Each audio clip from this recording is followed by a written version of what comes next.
Get the inspector. What a ridiculous proposition the Raven is.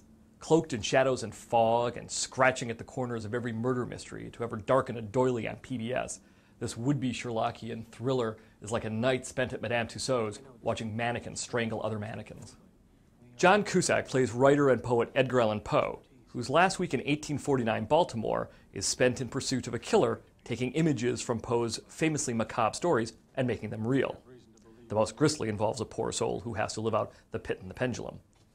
Poe, a perpetually penniless, often drunk blowhard who stalks the cobblestone streets in a cape and goes home to his pet raccoon, soon realizes the murders are coming from his stories. A few newspapers have gained a little favor. The Pit and the Pendulum, when was it published?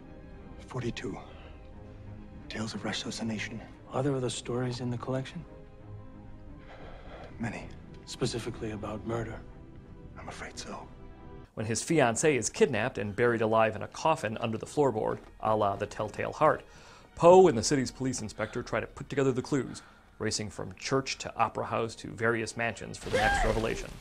Poe himself must provide a running commentary per the killer's instructions, penning dreadful little tales ordered to appear in each morning's newspaper.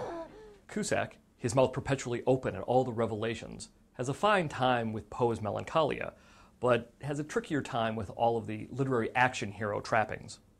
Director James McTeague juices up the 19th century detective work with pistol play, galloping horse chases, and gory corpses.